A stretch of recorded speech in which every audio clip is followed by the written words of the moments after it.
संपूर्ण गोकुल उनकी किलकारियों के प्रभाव से गहरी निद्रा में सो गया। रे मूर्ख, मुझे मारने से तुझे कुछ नहीं होगा। तुझे मारने वाला तो कोई और है, और वो इस धरती पर जन्म भी ले चुका है। वही तेरा संहार करेगा। तू व्यर्थ विचारी देवकी को नमस्कार दोस्तों, जैसे कि हमारे देश में कुछ त्योहारों की बात करते हैं तो कुछ त्योहार ऐसे निकल के आते हैं जो रातों जगने पड़ते हैं। जी हाँ, मैं बात कर रहा हूँ जन्माष्टमी की, जो रात को 2-2 बजे तक बल्कि पूरी रात जगते हैं। हमारी माताएं बहनाएं बल्कि श्री कृष्ण जी की मूर्ति रखकर बल्कि बलून वगैरह फुला कर रखते हैं और उनकी पूजा पाठ करते हैं। बल्कि एक पालने में श्री कृष्ण जी की मूर्ति रख के सारी रात झुलाया जाता है और पूरी रात बल्कि कुछ भी ग्रहण नहीं करती हमारी माता बहनाएं, बल्कि भूखे पेट रहती हैं। क्या ये हमारे शास्त्रों में इन चीजों को कह रखा है, नहीं कह रखा है, फालतू के नंबर है? तो आइए हम इस वीडियो में कुछ ऐसे इस जन्माष्टमी के बारे में कुछ फैक्ट दिखाते हैं आपको इस वीडियो में। तो अगर आप चैनल पर नए हो तो चैनल को सब्सक्राइब कर लें, अगर आप पुराने हो तो फिर भी कमेंट जरूर कर देना। तो शुरुआत करते हैं। जैसे कि दोस्तों हमारे देश में त्योहारों की बात करते हैं तो जन्माष्टमी का मेन त्योहार है। तो जैसे त्योहार के बारे में कुछ बात निकालते हैं तो क्यों मनाया जाता है त्योहार। कईयों का मानना है कि जन्माष्टमी के दिन श्री कृष्ण जी का जन्म हुआ था। द्वापर युग की बात है। श्री कृष्ण जी ने लीलाएं करी थी, राजा कंस को मारा था। जब जब अधर्म और अधर्म की विजय करनी होती है, बल्कि उस जब जब धरती पर अधर्म होता है तो धर्म को जगाने के लिए श्री कृष्ण जी अवतार लेते हैं। तो उनका मानना ये, कईयों का मानना है कि श्री कृष्ण जी के व्रत रखने से बल्कि घर में खुशहाली आती है, बल्कि उस व्रत करने से हमें पूरा जीवन धन की कोई कमी नहीं रहती है और धन हमेशा हमारे जेब भरी रहती है, हमारे घर भरा रहता है धन से। क्या ये सब सच है या फिर बाकी में सब झूठ है? आइए जानते इस वीडियो में। मगर हमारे सदग्रंथों से पहले है तो मैं कुछ आपको ये वीडियो दिखाता हूँ जो श्री कृष्ण जी की पुजारन है, उसमें क्या क्या बोल रही है, एक बार सुनिए। सिवाना के कुंडल में जनरेटर की चपेट में आने से एक महिला की दर्दनाक मौत। सिर्फ 5 सेकंड में खुशियां मातम में बदल गई।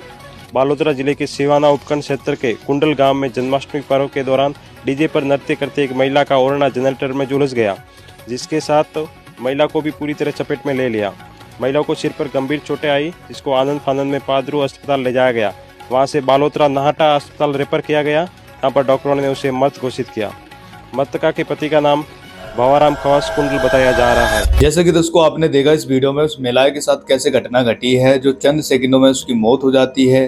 और क्या उसका परिवार फिर खुशियां मनाएगा, नहीं मनाएगा?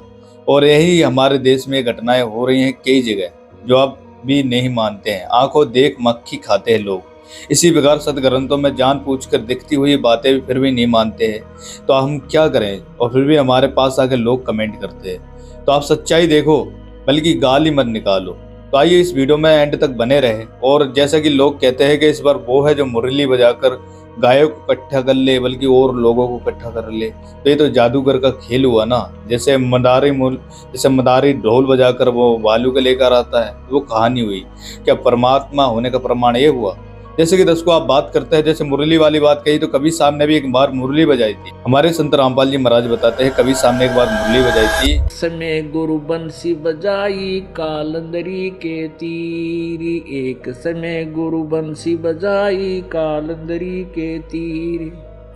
सुर नर मुनि जन सब थकत बहे वो, रुक गया दरिया नीर, जपोरे मन परमेश्वर नाम कबीर। तो दस को ये वो मुरली जो आपको सुनाई गई।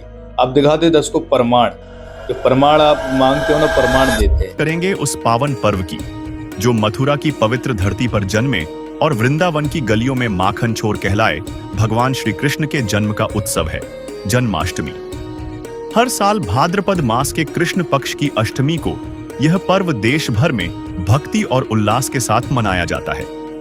इस दिन भक्त व्रत रखते हैं, रात भर जागकर भजन कीर्तन में डूब जाते हैं, श्री कृष्ण की मूर्तियों का अभिषेक करते हैं और उनकी कृपा पाने की आस लगाते हैं।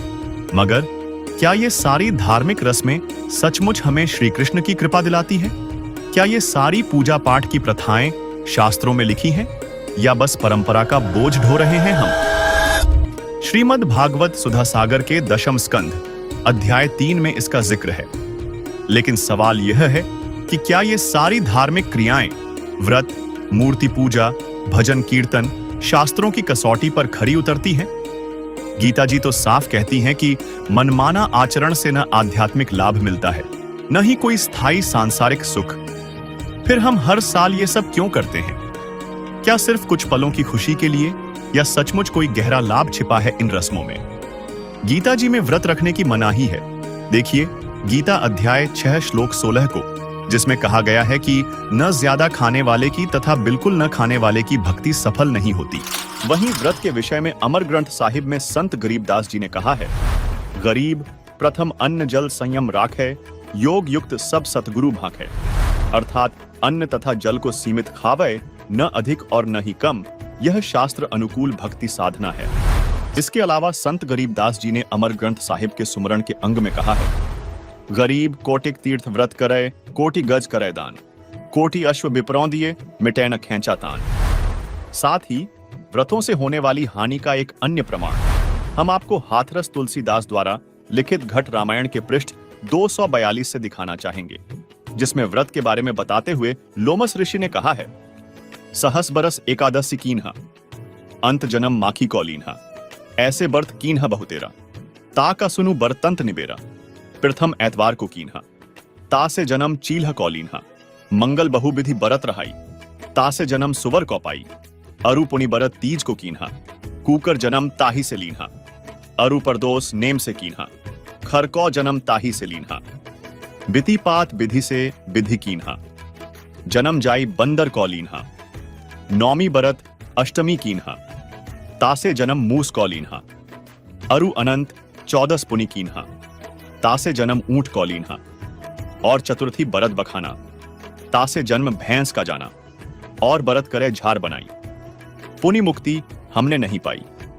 इन वाणियों का अनुवाद भी पढ़ें, जिसमें स्पष्ट लिखा है कि 1000 वर्षों तक एकादशी का व्रत किया और अंत में मक्खी का जन्म लिया। इसी प्रकार अनेक बार अनेक व्रतों को किया, उनका तुम वृत्तांत सुनो। सर्वप्रथम इतवार यानी रविवार का व्रत किया, उससे चील्ह का जन्म मिला। मंगल का व्रत अनेक प्रकार के रूपों में रहा, उससे मुझे सुअर का शरीर मिला। उसके बाद तीज का व्रत किया, उसके कारण मैंने कुत्ते का जन्म प्राप्त किया। इसके बाद नियम से प्रदोष व्रत रखा, उसके कारण गधे का जन्म लिया। नौमी तथा अष्टमी का व्रत किया, उससे मुझे मूस यानी चूहे का जन्म मिला। इसके बाद अनंत 14 का व्रत किया, उससे मुझे ऊंट का जन्म मिला। इसके बाद चतुर्थी का व्रत कहा गया, उससे भैंस का जन्म समझो।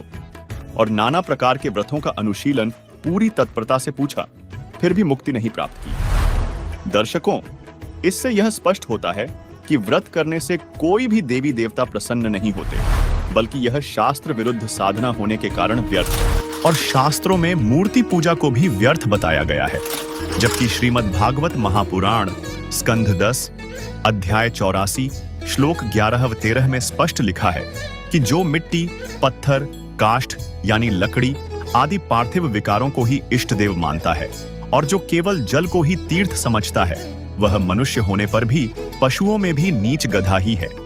इसके अलावा संक्षिप्त गरुड़ पुराण धर्मकांड प्रेतकल्प अध्याय 38 पृष्ठ 565 में लिखा है, देवता कभी काष्ठ और पत्थर की शिला में नहीं रहते, फिर भी लोग मूर्तियों को स्नान कराते हैं, भोग लगाते हैं, मानो श्री कृष्ण भूखे बैठे हों। श्रीमद् भगवद गीता और अन्य शास्त्र साफ कहते हैं कि जो साधना वेदों और गीता के खिलाफ है, उसे छोड़ देना चाहिए। भक्ति तो केवल शास्त्रों के अनुसार होनी चाहिए, ताकि हमारा मानव जीवन सार्थक हो। दर्शकों, ये थे वो प्रमाण जो आपको दिखाने जरूरी थे। तो आपसे हाथ जोड़ के प्रार्थना है, इस प्रमाण को अनदेखा ना करें, अपने शास्त्रों को खोले, मैच करके देखें। और आपसे गुजारिश है कि हमारे संत रामपाल जी महाराज से नाम लीजिए, अपना जीवन सफल करिए और ऐसे हादसाओं से दूर होइए। तो आपसे हाथ जोड़ के प्रार्थना करते हैं, अगर आपको नाम दीक्षा लेना है तो आपको स्क्रीन पर कॉन्टेक्ट नंबर दिख रहा होगा, आप जाकर वहाँ पर नाम दीक्षा के लिए कहीं भी आसपास नाम केंद्र के पास पहुंचे, नाम लीजिए। और ज़्यादा जानकारी के लिए हमारे संत रामपाल जी महाराज के सत्संग सुने, जो हमारे यूट्यूब चैनल पर, जो आपको स्क्रीन पर दिख रहे होंगे, डिस्क्रिप्शन में लिंक दे दिया, वहाँ पर जाकर हमारे संत रामपाल जी महाराज के चैनल को सब्सक्राइब करें और वहाँ पर सत्संग सुने। तो दर्शकों, इस वीडियो में इतना ही। जो आपको जानकारी देनी थी इस वीडियो में दे चुका हूँ। बाकी अगली वीडियो को ऐसी चाहिए तो आप कमेंट बॉक्स में जरूर बताएं। तो दर्शकों इतना ही चैनल इस वीडियो में, तो सत साहेब, राम राम।